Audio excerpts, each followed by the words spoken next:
বাটা মাছের ঝাল আপনারা বহুবার বানিয়েছেন, তবে এইভাবে একবার বানিয়ে দেখুন, এর স্বাদ মুখে লেগে থাকবে।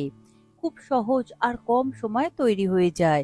গরম ভাতের সাথে দারুণ লাগে। আর নামমাত্র ঘরোয়া কয়েকটা মশলা হলেই হয়ে যায়। নমস্কার বন্ধুরা, কিচেন টেকনিকে আপনাদের সবাইকে স্বাগত। আমি মধুমিতা। আজ নিয়ে এসেছি একটা দারুণ স্বাদের রেসিপি। চলুন দেখে নেওয়া যাক। বাটা মাছের ঝালের জন্য আমি এখানে 350 গ্রাম মতন বাটা মাছ নিয়েছি। বাটা মাছটা একটু সাইজে ছোট রয়েছে।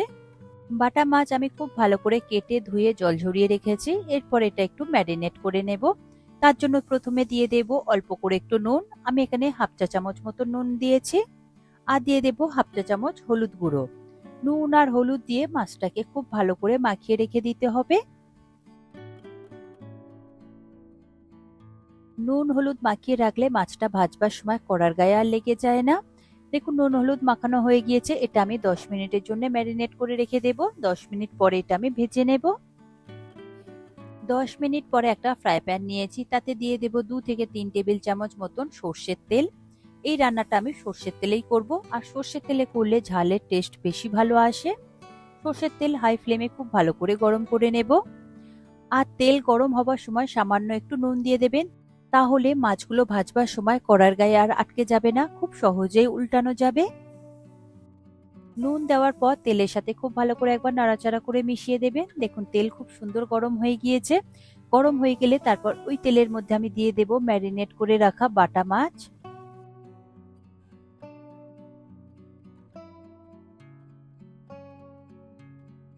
বাটা মাছ দেওয়ার সাথে সাথে নাড়াচাড়া করে উল্টাতে যাবেন না, তাহলে ভেঙে যেতে পারে।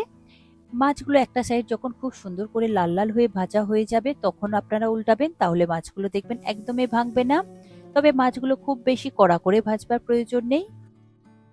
দেখুন মাছের একটা সাইড বেশ ভালো করে ভাজা হয়ে গিয়েছে। এটা উল্টে আর একটা সাইডও এইরকমই লাল লাল করে ভেজে নেব।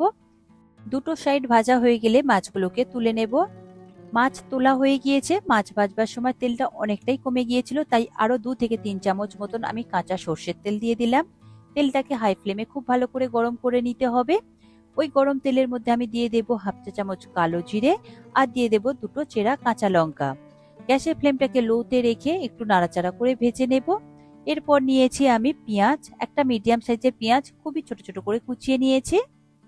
এরপর ওই কুচনো পেঁয়াজটা আমি ওই তেলের মধ্যে দিয়ে বেশ লাল লাল করে ভেজে নেব। পেঁয়াজটাকে হাই ফ্লেমে খুব ভালো করে একটু লাল লাল করে ভেজে নেবেন, তবে কালো করে ভাজবেন না। দেখুন নাড়াচাড়া করে পেঁয়াজটা আমি বেশ লাল লাল করে ভেজে নিয়েছি। পেঁয়াজ আমার ভাজা হয়ে গিয়েছে। এরপর নিয়েছি অর্ধেক টমেটো। আমি এখানে অর্ধেক টমেটো ছোট ছোট করে কুচিয়ে নিয়েছি, যাতে টমেটোটা খুব তাড়াতাড়ি নরম হয়ে যায়। টমেটোটা ওই পেঁয়াজের সাথে দেওয়ার পর সামান্য একটু নুন দিয়ে দেব। নুন দিলে টমেটোটা খুব তাড়াতাড়ি নরম হয়ে যাবে। এরপর টমেটো আর পেঁয়াজটাকে খুব ভালো করে নাড়াচাড়া করে মিশিয়ে নেব, যাতে টমেটোটা নরম হয়ে যায় আর টমেটোর কাঁচা গন্ধটাও চলে যায়। টমেটো একটু মিশানো হয়ে গেলে তারপর ঢেকে দেব এটা 2 মিনিটের জন্য লো ফ্লেমে। তাতে করে টমেটোটা খুব তাড়াতাড়ি নরম হয়ে যাবে। 2 মিনিট পরে আমি ঢাকা খুলে আপনাদের দেখিয়ে দেব। দেখুন ঢাকা খুলে দেখাচ্ছি টমেটোটা কত সুন্দরভাবে নরম হয়ে গিয়েছে। এরপর খুন্তির সাহায্যে একটু ম্যাশ করে দেব, যাতে টমেটোটা আরো ভালো করে নরম হয়ে গলে যায়, একদম মিশে যায়। মিশানো হয়ে গেলে দিয়ে দেব সামান্য একটু হলুদ গুঁড়ো। এখানে আমি 1/3 টিস্পুন হলুদ গুঁড়ো ব্যবহার করেছি। আর কালারের জন্য দিয়ে দেব হাফ চা চামচ কাশ্মীরি লঙ্কার গুঁড়ো। তবে এটা অপশনাল, আপনারা কাশ্মীরি লঙ্কার গুঁড়োর পরিবর্তে ঝাল লাল লঙ্কার গুঁড়োটাও ব্যবহার করতে পারেন, তাতে কালারও আসবে আর ঝালও হবে। দেখুন খুব ভালো করে মিশানো হয়ে গিয়েছে, তেলটাও রিলিজ করে দিয়েছে। এরপর এর মধ্যে দিয়ে দেব প্রয়োজন মতন জল। আপনারা নিজেদের প্রয়োজন মতন জলটা দিয়ে দেবেন। আমি এখানে হাফ কাপ মতন জল ব্যবহার করেছি। জল দেওয়ার পর খুব ভালো করে মিশিয়ে নেব। এরপর গ্যাসের ফ্লেমটাকে মিডিয়াম টু হাইতে রেখে এটাকে একটু ভালো করে ফুটিয়ে নেব। দেখুন গ্রেভিটা ফুটতে শুরু করে দিয়েছে, আর একটু ফুটতে থাকুক, ততক্ষণ আমি একটা মশলা রেডি করে নেব। দেখুন নিয়েছি একটা বোল, তাতে দিয়ে দেব 1 চা চামচ মতন কালো সর্ষে, আর দিয়ে দেব 1 চা চামচ পোস্ত। তার সঙ্গে দিয়ে দেব সামান্য একটু নুন, আর ঝালের জন্য দিয়ে দেব 3টে কাঁচা লঙ্কা। ঝালটা আপনারা নিজেদের স্বাদ অনুযায়ী দিয়ে দেবেন। এরপর সামান্য জল দিয়ে এটা একটা স্মুথ পেস্ট তৈরি করে নিতে হবে। তবে এখানে আমি কালো সর্ষে ব্যবহার করেছি, আপনারা চাইলে সাদা সর্ষে ব্যবহার করতে পারেন। সাদা সর্ষে দিলে আপনারা 2 চা চামচ ব্যবহার করবেন, কারণ সাদা সর্ষের ঝাঁঝটা একটু কম হয় আর কালো সর্ষের ঝাঁঝটা একটু বেশি হয়। দেখুন এই মশলাটা আমি শিলে বেটে নিয়েছি। বাটা মশলাটা এবার ওই গ্রেভির মধ্যে দিয়ে দেব।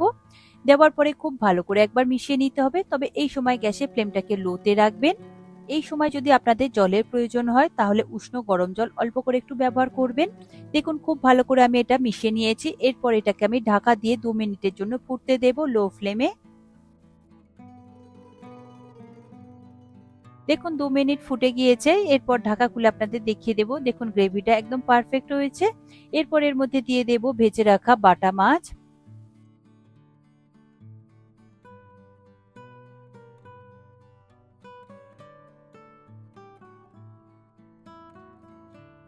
বাটা মাছগুলো দেওয়ার পর গ্রেভির সাথে একটু হালকা করে নাড়াচাড়া করে মিশিয়ে নেবেন।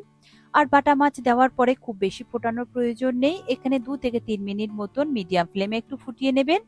তারপর আমি দেখুন ঢাকা দিয়ে দিয়েছি। 2 মিনিট পরে আপনাদের আমি দেখাবো। 2 মিনিট পরে ঢাকা খুলে দেখছি, দেখুন গ্রেভিটা একদম পারফেক্ট হয়েছে। আর এখানে আমি স্বাদ মতো নুন দিয়ে দেব। যেহেতু নুনটা আমি আগে অনেকবারই ব্যবহার করেছি, তাই নুনটা এখানে আপনারা একটু বুঝে শুনেই দেবেন। নুন দেওয়ার পর হালকাভাবে একটু মিশিয়ে নেব। তারপর এর মধ্যে দিয়ে দেব হাফ চা চামচ চিনি। তবে চিনিটা অপশনাল, আপনারা নাও ব্যবহার করতে পারেন। তবে চিনি দিলে স্বাদের একটা ব্যালেন্স হয়, কারণ এখানে টমেটো দেওয়া রয়েছে। আর উপর থেকে দিয়ে দেব 1 চা চামচ কাঁচা সর্ষের তেল। সর্ষের তেল দিলে খুব সুন্দর একটা ফ্লেভার আসে। এরপর গ্যাসের ফ্লেমটাকে বন্ধ করে 2টো চেরা কাঁচা লঙ্কা দিয়ে দেব আর দিয়ে দেব অল্প করে একটু ধনেপাতা কুচি। তারপর ঢাকা দিয়ে এটা 5 মিনিটের জন্য আপনারা স্ট্যান্ডিং টাইমে রাখবেন। তারপর 5 মিনিট পর এটা গরম ভাতের সাথে পরিবেশন করবেন। দেখবেন কি দারুণ সুন্দর খেতে লাগে, অসম্ভব সুন্দর টেস্ট হয়। এটা হলে আর অন্য কিছুর প্রয়োজন পড়বে বলে আমার তো মনে হয় না, কারণ ঘরোয়া মশলা দিয়ে যে এত সুন্দর একটা স্বাদের রেসিপি তৈরি হতে পারে সেটা আপনারা বানিয়ে না খেলে কিন্তু বুঝতেই পারবেন না। 5 মিনিট পরে এটা আমি একটা প্লেটের মধ্যে পরিবেশন করে নিয়েছি। দেখুন গ্রেভিটা কতটা সুন্দর পারফেক্ট হয়েছে আর মাছগুলো সুসিদ্ধ হয়ে গিয়েছে। তবে মাছগুলো খুব বেশি নরম করে একদম সিদ্ধ করলে কিন্তু খেতে একদমই ভালো লাগে না, তখন মাছগুলো কিন্তু ভেঙে যায়। দেখুন মাছগুলো কত সুন্দর রয়েছে আর গ্রেভিটা তো একদম দেখতে অসম্ভব সুন্দর হয়েছে, টেস্ট তো অসাধারণ হয়েছে। বানিয়ে অবশ্যই একবার খাবেন। তবে এখানে কোনো রকম গরম মশলার ব্যবহার করবেন না। আশা করি আজকের এই রেসিপি আপনাদের ভালো লাগলো। ভালো লাগলে এইভাবে একবার বানিয়ে দেখবেন। আমার মনে হয় আপনাদের সকলেরই ভীষণ ভালো লাগবে। ভালো লাগলে কমেন্ট করে অবশ্যই জানাবেন আর লাইক শেয়ার করবার অনুরোধ রইল। যদি চ্যানেলটি সাবস্ক্রাইব করা না থাকে তাহলে চ্যানেলটি সাবস্ক্রাইব করে নেওয়ার অনুরোধ রইল। আজ তাহলে এই পর্যন্ত। আবারও দেখা হবে অন্য কোনো দিন অন্য কোনো রেসিপির সাথে। সবাই ভালো থাকবেন, সুস্থ থাকবেন আর ভিডিওটি পুরো দেখার জন্য অসংখ্য ধন্যবাদ।